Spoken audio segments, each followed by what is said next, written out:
Amazon CEO Jeff Bezos once stated, "Your brand is what people say about you when you're not in the room." Thanks to Instagram, Facebook, and TikTok, branding has never been easier, but easier doesn't always mean better. What are people saying about your brand when you're not in the room? Let's dig in and find out.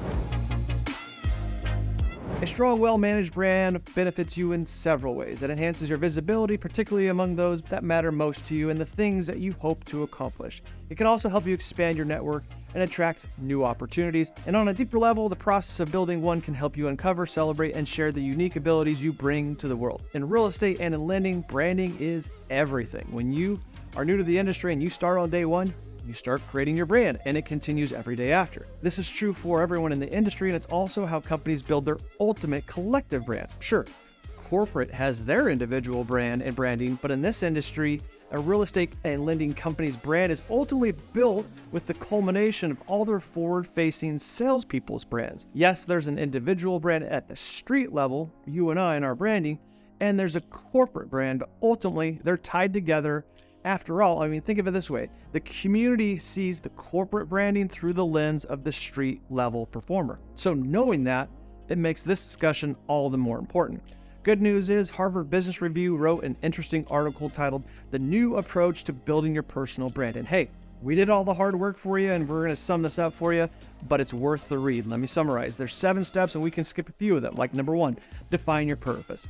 For the sake of the show and our community, we already know our product and our purpose, so we don't really need to spend much time there. Step 2, audit your personal brand equity. Step 3, construct your personal brand. Now, I'm moving fast for the sake of the show, but you can dig in deeper afterwards. We will post the source and the link in the comment section below. Step 4, embody your brand. Interesting point here that I think we forget sometimes. Each social interaction can move your personal brand closer or further away from your ideal. In casual conversations at parties and job interviews, people are forming opinions about you whether you like it or not. And consciously or subconsciously, you're advertising yourself. Think of it this way. Every post is another casual conversation with you and the world. And with each and every post, the world is forming an opinion about you. Because social media is so easily accessible, I think we forget this sometimes. We get triggered by a random social event, we grab our phones, and then we vent about it.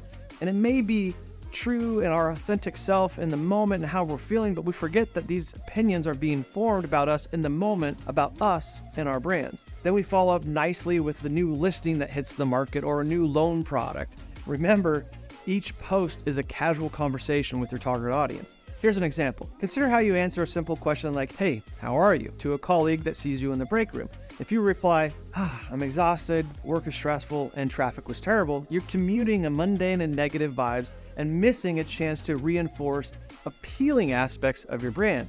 If you instead respond with something more intentional, such as, "The commute wasn't great this morning, but I used the extra time to listen to a really interesting podcast on creativity that I'm going to share with our product launch team," you signal positivity, productivity, and a desire to learn. Makes sense? You see the difference? Number 5, communicate your brand story. I love this one, and while all these steps are important, this one is critical. The good news is I'm going to touch on this entire process today, and then RC is coming back next week with a deep dive branding masterclass. You don't want to miss that. He's been building brands literally since the inception of social media.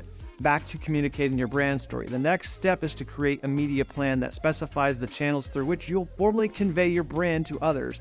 Contemplate how you can use owned, earned, and paid media to spread your stories.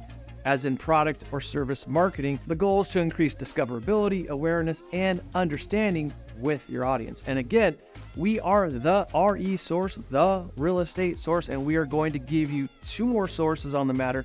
First, friend of the show, Rene Rodriguez. He's a master at this. Follow him and get into an Amplify event as soon as you can. We'll give you an appetizer version of this. Here's a short TED Talk he gave titled "Sequencing Communication to Amplify Your Influence." This is an amazing 18-minute long video where he also teaches a masterclass formula to storytelling called frame, message, and tie down, an easy formula to execute number 5, which is communicating your brand story. Now, number 6, socializing your brand. This one is money, guys. Personal branding isn't an individual exercise. You need other people to share your stories, thereby enhancing your credibility and helping you reach new audience. So carefully identifying which gatekeepers, influencers, promoters, and communities you might enlist to assist you on your journey is paramount. Honestly, guys, this is social media branding like 401. It's vital and where most brands fail. Another good source on this is a book titled Building a Story Brand by Donald Miller. Team, I know we're going fast here, but we're trying to give you a ton of resources. Again, this is the appetizer version of this show and this topic. We will dive much deeper next week with a branding masterclass. Last step is number 7, reevaluate and adjust your brand. Personal branding is an ongoing process, so you'll need to regularly assess how your value proposition and narratives fit into your current professional and personal context and how they're being received, and then tweak them accordingly. Obvious statement here, guys. Who you are today isn't who you were 5, 10, and 15 years ago. We grow and evolve, and so should your brand. Team, this show is one that you play for your sales and marketing teams, and more importantly, deep dive into this topic afterwards. We'll do just that next week. I'm excited for RC to give a masterclass on this next week. Stay tuned, and we'll pick it up next week. RC, you're up, bud.